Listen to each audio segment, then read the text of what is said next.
Buenas tardes, nosotros somos Hablantes sin Censura. El día de hoy vamos a hablar acerca de la discriminación y la inclusión educativa. Mucho gusto, espero que nos estén escuchando desde sus casas, desde su casa, desde con su abuelita, con su mamá y con su papá. Vamos a presentar quiénes somos. Yo soy Erika, soy del semestre cuarto en el grupo C. Me ha tocado trabajar con mis compañeros en varias ocasiones y estoy contenta de estar aquí. Todos aplaudanles a Erika. Compañera. Hola, soy Zaira. También soy normalista de cuarto C. Es un honor para mí estar aquí con todos ustedes. Espero que nos llevemos bien. ¡Gran discurso! Usted. ¿Qué tal? Mi nombre es Alexandro Banda Rosas, estudiante normalista, normalista 3, y ya he trabajado con el equipo. Espero que la discusión del día de hoy, o lo que se vaya a hablar, pues sea de su agrado. Y pues eso es todo. Apláudale al muchacho, compañera. Mi nombre es Juliana Chavileda Almaguer Coronado, igual estudio con ustedes en el grupo C y espero que el día de hoy podamos tanto poder expresarnos, poder dar nuestro punto de vista, que sea un tema que espero y podamos transmitirles la importancia y poderles pues brindar lo que viene siendo en estos minutos, pues información de su agrado y que disfruten mucho el podcast. Muy bien, increíble. ¿Y tú? Y pues yo me llamo Diego Banda, yo estoy con estos niños bien portados que se portan muy bien, me caen muy bien porque trabajan muy chido y así, y como que le echan ganas. ¿De qué vamos a hablar hoy? Ok, hoy hablaremos de la discriminación, la inclusión educativa. Le comentaba a mis compañeros que tenemos unas tarjetitas las cuales llamo Jumbo Cards. Tienen la finalidad de poder llevar por un trayecto el podcast, de que no simplemente sea hablar a lo loco, transmitir algo que no tenga sentido. Vamos a utilizar estas tarjetitas, estas preguntas al azar para poder llevar un trayecto adecuado. Ok, comenzamos. Compañera, ¿me puede hacer el favor de repartirlas? Al azar. De ti, Marín, Pero, Pingüe. ¿Tú también? Ajá, yo también. Ok. Ok. No las abran todavía. ¿Ok? Vamos a empezar como dicta el reloj. ¿Ok? Bien. Vamos a comenzar con Erika, luego yo, luego Juliana, luego Alex y luego tú. ¿Ok? Cada quien va a dar la perspectiva de la pregunta. Cada quien va a dar su perspectiva. ¿Ok? Ok. Comenzamos, compañera. Bueno, ¿qué son las famosas BAPS? Barreras para el aprendizaje y la participación.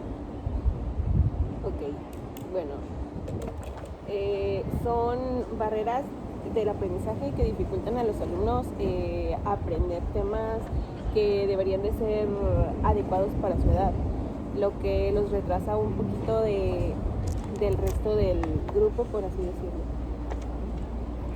Perfecto. Yo lo veo más como una limitante. ¿Una limitante? ¿Por qué? Porque las barreras para el aprendizaje y la participación son factores externos que no tienen nada que ver con la escuela. O sea, son cosas que afectan al alumno tanto por su contexto, por el cómo vive, por lo que pasa en su día a día. Por ejemplo, una barrera para el aprendizaje podría ser la falta de atención con los padres de familia, que los padres de familia no le pongan la suficiente atención al niño o que no lo apoyen en lo que él quiere y en la escuela. Eso puede provocar que el alumno, por más que quiera estudiar, por más que quiera superarse, por más que quiera cumplir, no va a poder. Simplemente hay algunos aspectos o personas que influyen mucho en el niño. Por ejemplo, los padres de familia influyen ya sea para bien o para mal. Por ejemplo, yo tengo en mi jornada de práctica, yo tenía un alumno que se llamaba Javier Tadeo, y Javier Tadeo nunca asistió a la escuela. Él se la pasaba con muchas inasistencias y eso era una barrera de aprendizaje. Porque él, cuando iba a los pocos días a la escuela, se veía que tenía una buena participación, que trabajaba muy bien, tenía una actitud positiva y se notaba que sí le gustaba el estar aprendiendo. Lo que pasaba era que la mamá pues no lo podía llevar, o simplemente no sabíamos exactamente cuál era la situación en su casa. Pero así como Javier, hay muchos niños que a lo mejor tienen barreras de aprendizaje por lo mismo de sus papás. ¿Por qué? Porque sus padres de familia también pueden limitar a los mismos niños al momento de que a lo mejor no quieren ayudarlos con las tareas. ¿Por qué? Porque piensan que nosotros como maestros somos los únicos que nos tenemos que encargar ayudarlos, cuando simplemente, ok, sí, los vamos a ayudar, pero es simplemente guiarlos. Ya les toca a los padres de familia el que apoyen en sus casas de, no, mijito, tú tienes que estar haciendo tu tarea. Oye, ¿con qué te ayudo? Entonces ahí ellos también son como una, lo que viene siendo personas, que son un soporte o a la vez que son como de apoyo.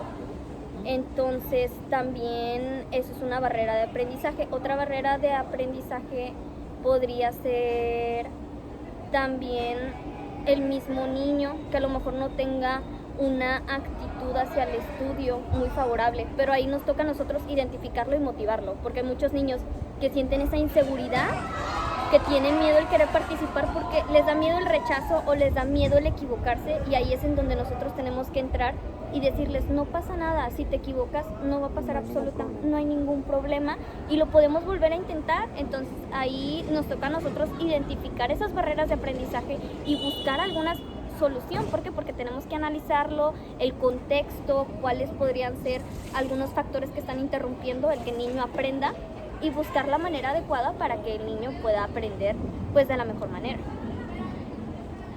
¿Alguien más quiere aportar algo? Yo quisiera mencionar un punto que pude observar y también más que nada es una pregunta sobre qué opinan acerca de si el factor económico o socioeconómico puede ser una barrera para el aprendizaje del alumno. Ah, claro, también eso es Hasta un cierto factor. punto, sí. ¿Algún fundamento que tenga? ¿Alguna Es experiencia? simplemente porque los maestros algunas veces queremos hacer actividades lúdicas. ¿Por qué? Porque no queremos que vayan a aprender de forma aburrida o que se lleguen a fastidiar, no simplemente limitarnos con el libro de texto y con la libreta, pero también tenemos que brindarles a los niños pues algunos materiales porque no todos tienen la situación económica, como comentabas. Correcto. Entonces hay veces que para nosotros a lo mejor o para algunos maestros les es fácil el, bueno, quiero que me traigas, no sé, tales materiales, ok. Tú les insistes y les estás exigiendo que traigan esos materiales, pero tú no sabes la situación del niño, tú no sabes qué es lo que le espera llegando a su casa. A lo mejor tiene una madre soltera o su papá no está en casa o a lo mejor su mamá no tiene mucho dinero. Entonces también tenemos que, ahí en cierta forma nos toca ser empáticos y buscar alguna manera para evitar que esto vaya a suceder y que el niño pueda aprender y buscarle la manera de también brindarle materiales. Y esto se terminaría relacionando a el contexto del mismo alumno, como se mencionó ahorita. Por ejemplo, supongamos, tengo una situación, pido 3 materiales de un costo de 20 pesos por los mismos. Supongamos que 3 escenarios. Hay un niño que va a tener esto, va a tener el ingreso, uno que va a tener medio y otro que no va a tenerlo. Al final, una pregunta como ustedes docentes, maestros, futuros docentes. ¿A quién terminarían viendo primero? ¿Al que sí trajo el material? ¿Al que más o menos lo trajo? ¿O al que de plano no trajo? Al que de plano no. Que de plano no lo trajo porque es el que más ocupa apoyo. Debe de tener un problema en casa para que no lo haya traído. ¿Y Y cómo buscarían una solución? Disculpen. Sí, sería adecuar la planeación. A lo mejor nosotros queremos hacerlo con materiales, pero si ves que muchos niños no trajeron ese material, pues puedes ahí ingeniártelas, ahí entra, porque tú puedes planear algo y tú puedes estar seguro de que va a suceder así, quieres que salga así, pero hay veces que en el salón de clases suceden muchas situaciones y tenemos que estar nosotros preparados para hacer esas adecuaciones en el momento. Entonces, si no muchos traen el material, pues buscar una que otra manera para solucionarlo. A lo mejor decirles, oigan, vamos a trabajar en equipo. Y ahí pueden compartir los materiales. O vamos a juntar todos los materiales y los voy repartiendo. Y ahí es en donde pues podemos solucionarlo. Mediante estrategias. Estrategias. Está bien. Y yo creo que los maestros también pueden llegar a promover una barrera de aprendizaje al momento en que se centran más en los alumnos listos, cuando los alumnos Les que dan una completan preferencia. más, A un alumno sobresaliente. que a los que vinieron de pandemia y de rezago. Es que la pandemia fue un problema que realmente afectó mucho a los niños, tanto emocionalmente como lo que viene siendo académicamente, porque produjo tanto un rezago en los niños porque sí, eran clases en línea, pero nosotros no sabemos si realmente la mamá o el papá los ponía a que estuvieran tomando las clases en Sí, línea. no solamente eso, no estaban acostumbrados a estar en un salón de clases. O sea, Aparte. los alumnos pasaron prácticamente toda su primaria estando en la casa. Hayan tomado o no hayan tomado clases, no tenían una forma de que, bueno, si está la clase aburrida, bueno, me pongo a hacer otra cosa.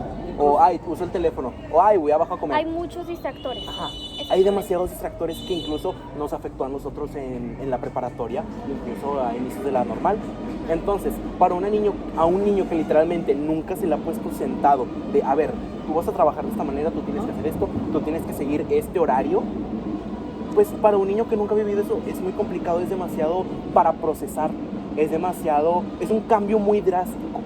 En su rutina. Algo que nosotros en su momento como pues niños que estuvimos en primaria fue algo común, para los niños de ahora por la pandemia pues no es tanto. Y algunos tienen muchas dificultades. Por ejemplo, yo tengo un alumno que no puede estar sentado tanto tiempo. El alumno literalmente hace ruta de mejora, empieza a pararse, empieza a ir a platicar con los demás, empieza a pelearse con los niños, empieza a salirse del salón. No es porque él quiera, es que no puede estar sentado tanto tiempo, es muy hiperactivo. Entonces sí ha afectado de diferentes maneras. También ha afectado emocionalmente. ¿Por qué? Porque, por ejemplo, en mi jornada yo vi que había niños, especialmente las niñas. Por lo general las niñas son más perfeccionistas, o al menos en mi caso sí fue. Entonces los niños tienen sus emociones muy desequilibradas, porque por lo mismo de la pandemia se les prohibió el ir a salidas, el ir a parques, pues esto provocó que tanto tuvieran algunas personas depresión o generara problemas psicológicos como ansiedad. También sus emociones se desequilibraron y me tocaba ver a niñas que no les salía algo o veían un pequeño detalle y se alteraban mucho o se exigían mucho a sí mismas. No, maestra, es que yo quiero hacerlo otra vez, es que no me gustó esto y esto. Pero ahí es en donde tú tienes que entrar y decirle, es que tú no tienes que infravalorar lo que viene siendo el trabajo que tú hiciste. Tú le echaste muchas ganas, tú te esforzaste, ese trabajo está muy bien. No tienes por qué exigirte tanto a ti misma. Tú disfrútalo y está muy bien el que también quieras que todo salga a la perfección, pero ten en cuenta que somos personas, nos equivocamos. Y si algo no te parece o no te gusta, pues lo volvemos a intentar. No te tienes por qué estar complicando la vida. Entonces sí hay que ser empáticos y tratar de buscar pues consolar a esas niñas y motivarlos, y a los niños, ¿verdad? Y motivarlos para ayudarles con sus emociones. Perfecto. Una gran respuesta. Vamos a la siguiente pregunta. ¿Qué es la educación inclusiva? ¿Qué es, compañera? Y algo, compañera Erika. Yo diría que educación igual para todos, sin discriminación, podría decirse que todas las personas pueden asistir a una escuela sin importar su condición. Ok. Pues sí, al igual permitir que todos tengan la igualdad de oportunidad de acceder a la educación.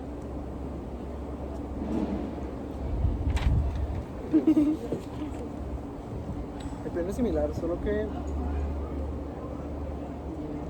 metiéndose un poco más en asuntos desde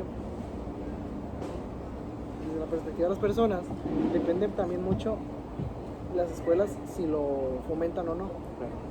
Ya que hay que ser honestos, en la actualidad todavía hay situaciones en las que algunas escuelas no tienen ese idealismo, ese ideal, que más de un ideal debería ser una obligación de la parte de todas las instituciones, por parte de la Secretaría incluso. Y esas situaciones se están dando incluso ahorita en la actualidad y no siempre se cuenta con los recursos o con la accesibilidad para que la educación termine siendo realmente inclusiva, como se busca y se espera en el aprendizaje clave, en el plan y programa de aprendizaje clave desde 2017. Así que yo les tengo una pregunta. ¿Realmente ustedes han sido 100% inclusivos con sus alumnos? Bueno, en mi caso sí, no sé. Yo creo que a veces te enfrentas a situaciones que no sabes controlar, por lo mismo que te falta como que un poquito más de cultura, Experiencia. de experiencia y cultura de Yo siento que hasta cierto punto no. ¿No? ¿Por qué? Ajá. Es que muchas veces se le tiene entendido como educación inclusiva a algo como, por ejemplo, puede ser una discapacidad, algún problema, Así es. pero Condición. alguna condición, pero no necesariamente tiene que ser eso. No necesariamente la educación inclusiva trata acerca de incluir a gente diferente a los demás, sino simplemente un alumno que se siente excluido, que a los niños no le hablan, que pues tal vez les incomoda estar con ese niño, él es exclusivo y se tiene que incluir, como lo dice, tiene que recibir una educación inclusiva. Entonces, yo en algún punto tengo un alumno, o otro ejemplo, un alumno que se llama Byron. Ya lo conoces, todo el mundo conoce a Byron. Yo batallaba mucho con ese niño. Los 2 semestres, las 4 jornadas, yo batallé mucho con Byron, porque Byron es muy confianzudo. Byron iba conmigo, me platicaba de su novia, de sus gustos, de profe, apostemos, ¿qué pasa si gana el Real Madrid? O no sé qué, y yo apostaba con él. ¿Qué pasa? Yo en un principio le agarré mucha confianza a Byron, y eso generó que él sintiera que éramos amigos. Por ende, a la hora de yo aplicar mis clases, Byron como que perdió un poquito el respeto. Ajá. Y como que de repente yo hacía un comentario, yo platicaba de algo y Byron decía una tontería o empezaba a hablar de otras cosas o gritaba en voz alta algo. O Queriendo como que, llamar la atención. Ajá, exactamente, queriendo llamar la atención. Se entiende. Y yo a la larga, pues como que entre ya marcando mi distancia y ya intentando como que darle a entender que Eres una autoridad. soy una autoridad, que soy un maestro, que no soy su amigo, que disfruto estar con Platicando. él, con mis alumnos, con mis compañeros, pero que a fin de cuentas no somos amigos y que me tiene que respetar. Todo esto provocó que fuera muy complicado, que fuera bien complicado y que yo le agarrara como que cierto, no enojo, pero como que cierta molestia con Byron. Un sentimiento negativo. Un hacia el- sentimiento al- negativo. al hombre. Porque me hablaban de Byron o yo veía a Byron y era como, ay no, Byron no. ¿Y cómo fue que incluiste a Ah, no, no Byron? lo hice. ¿No lo hizo? No. Lo que hice fue hablar con él. Ahí fue en donde fomentaste la educación inclusiva, Exactamente. Muy bien. cuando Listo. hablaste con él. Ajá. Y fue, hablaste con él y notaste un cambio. Sí, hablé con él la última jornada. La primera, segunda y tercera fue lo mismo. En la cuarta al principio hablé con él y le dije, oye, tienes que entenderme que soy tu maestro, que yo no soy tu amigo. Tú tendrás muchos amigos, pero yo no soy uno de ellos. Tienes que entenderme que yo soy tu maestro, que los voy a tener que regañar, que me van a tener que poner atención, y no es que los regañe porque le caigan mal o porque les tenga algo en contra, no, para nada, y yo no tengo nada en contra tuyo. Simplemente, pues, quiero que aprendan y quiero que se superen en un futuro. Y desde ahí, Byron me entendió completamente. Byron me empezó a tener mucho respeto, me empezó a hablar muy bien, y pues lo recuerdo ahorita con mucho cariño. Y es una experiencia que te queda marcado. Claro. Y ahí es en donde tú dices, ok, este fue un error que cometí. A lo mejor el tener tanta confianza con los niños, o el tener mucho contacto, entonces te sirve para la otra, porque simplemente de los errores se van aprendiendo. Claramente. Continuamos con la otra pregunta. Pasamos con la otra Pasamos con la pregunta. otra, Se nos por está favor. acabando el tiempo. Ajá. Por favor. ¿Creen que los maestros ponen una PAP, una barrera de aprendizaje, para al no realizar los ajustes razonables necesarios a su planeación? ¿Cómo? Ok, déjame analizar A la ver, pregunta. ¿creen que los maestros ponen una barrera de aprendizaje al no realizar los ajustes razonables necesarios a su planeación? Pues era lo que estábamos diciendo ahorita. Ajá. Sobre, bueno, y el ejemplo que yo puse sobre los maestros que se enfocan más en los alumnos sobresalientes. En mi caso, durante la jornada tengo un alumno que se llama Emilio, que tiene síndrome de Down. Entonces, cuando Emilio llega al salón, la maestra lo aparta y él se empieza a aburrir, por lo que simplemente busca formas de llamar la atención y empieza a pararse, a tomar agua, a vaciar el agua en el piso, cualquier cosa, por lo mismo que está aburrido. Y él tiende a ser muy agresivo, por lo que la maestra prefiere apartarlo. No dedicarle Sí, tiempo ajá, a él, sí, sí, a sí. enfocarse A en los enfocarse demás. en Se los demás. complementa con la inclusión. No se está cumpliendo el Ajá. El objetivo. objetivo. Muy bien. Entonces, realmente sí, nosotros ponemos una barrera para el aprendizaje si no realizamos esos ajustes razonables. ¿Por qué? Porque nosotros tenemos que identificar nuestro grupo, tenemos que identificar las características de los niños, como lo que viene siendo los estilos y ritmos de aprendizaje. No solo eso, sino también las fortalezas y debilidades del grupo. Mismo grupo, exactamente. Entonces, al momento de identificarlo, pues ya al aplicar las sesiones o al aplicar algunas diferentes actividades, pues vemos que, no sé, se presentó tal situación, pues hay que buscar algún ajuste, hay que buscar alguna adecuación. Y por lo mismo que ya conocemos a los niños, pues ya sabemos de qué manera. Por ejemplo, si se nos presenta que estamos haciendo una clase y vemos que se pierde la atención, entonces ahí es cuando buscamos, bueno, a los niños, no sé, yo conozco sus gustos y les gusta mucho lo que está ahorita de moda, que son los videojuegos. Bueno, voy a buscar su atención, oigan, poniendo ejemplo de algún videojuego, y ahí ya es en donde los estoy motivando a que me pongan atención y a que quieran participar. Claro, estás captando la atención de los alumnos. Y Exactamente. tomando en cuenta sus intereses. Muy bien. Un punto que me gustaría mencionar un poco rápido es que en segundo semestre existieron varios maestros que nos motivaron, en mi grupo en ese entonces, nos motivaron a realizar la planeación y después realizar, aunque fuera en el cierre, una ficha que fuera específicamente para aquellos alumnos que tuvieran pues barreras de aprendizaje o necesidades especiales, lo cual se me hizo interesante y pues no sé si me gustaría que en algún futuro tengamos un maestro que nos fomente eso de nuevo, ya que realmente a cómo está la situación y cómo estuvieron las jornadas, es algo que incluso podría ser necesario. Claro. Es muy importante. Perfecto. Gran discusión. Penúltima pregunta. La penúltima pregunta es: ¿qué es la discriminación y qué tipos conocen? Hay muchos diferentes tipos de discriminación.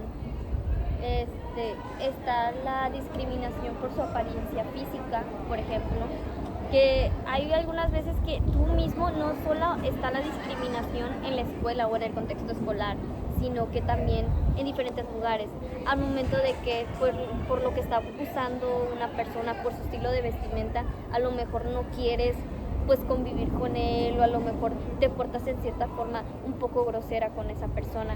Entonces tú no debes de juzgar a un libro por su portada, es como dicen, cada persona es un mundo diferente y nosotros tenemos que respetar.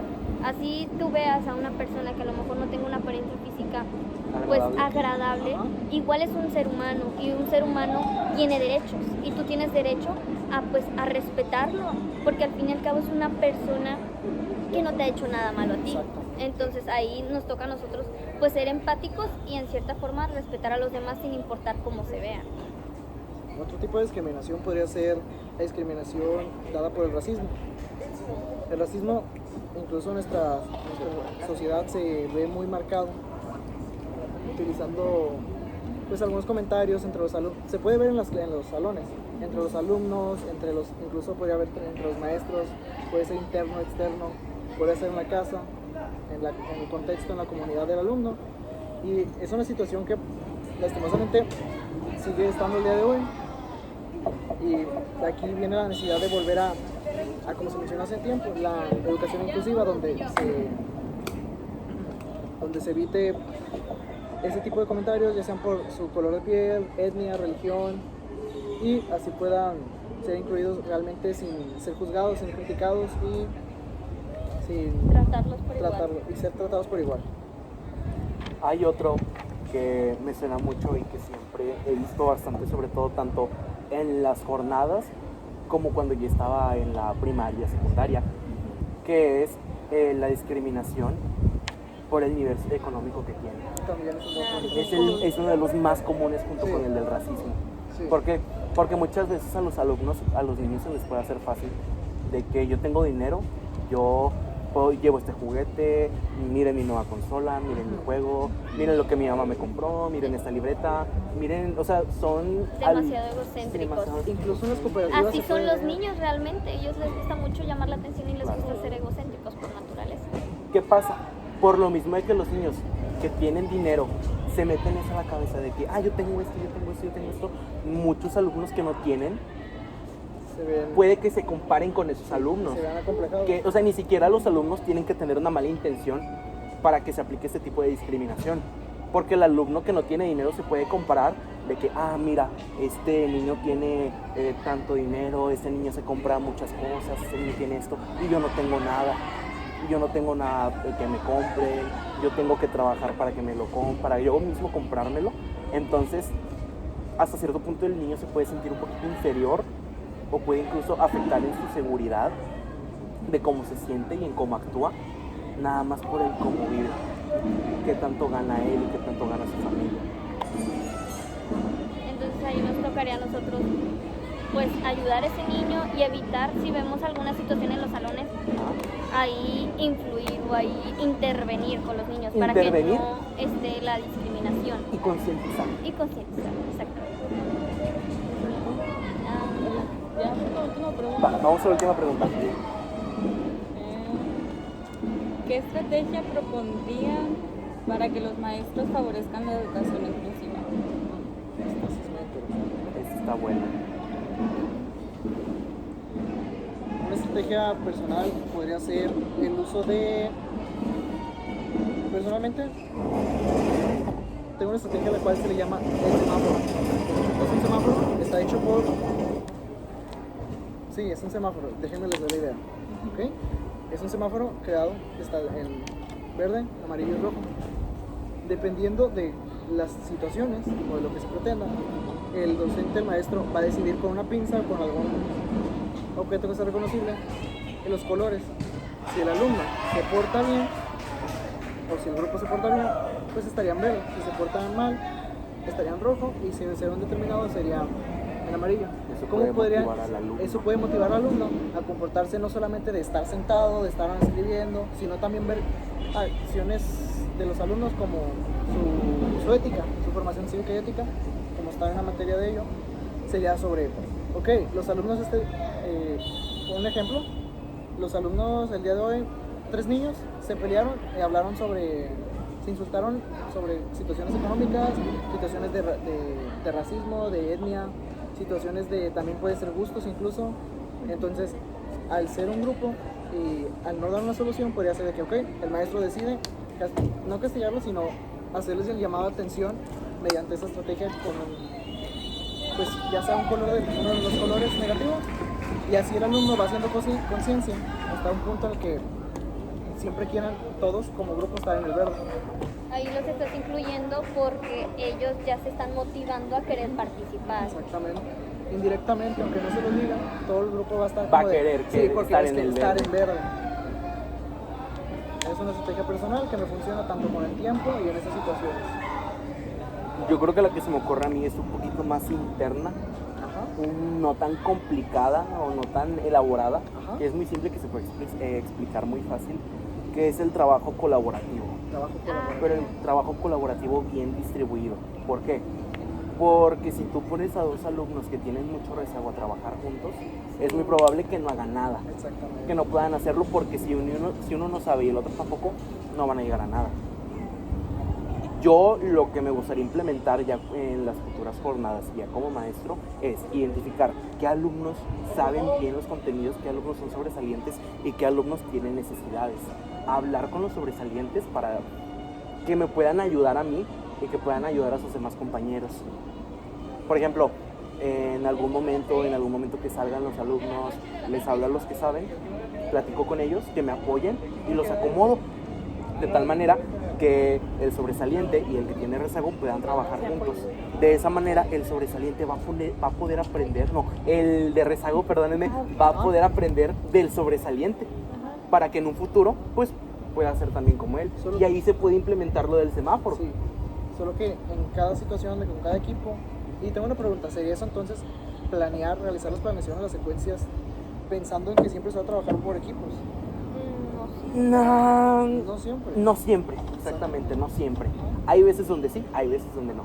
Hay veces donde es necesario, hay veces donde realmente no es necesario. Entonces, ¿cómo se implementaría que el alumno sobresaliente vaya a generar el apoyo al no sobresaliente? Por el acomodo de cómo estén en el salón.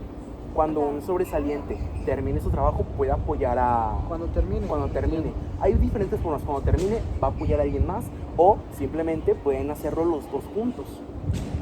Entonces terminaría siendo trabajo en equipo.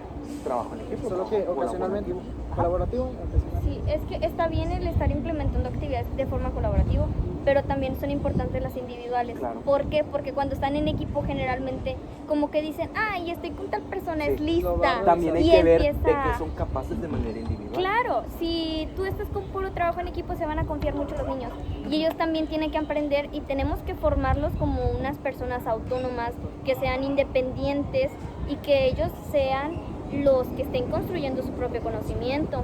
Entonces, la estrategia también, como estaban diciendo, de ayudar al alumno sobresaliente, al que pues tiene un poco de rezago, es como la estrategia que nosotros implementamos con lo que viene siendo el darles un rol a los niños.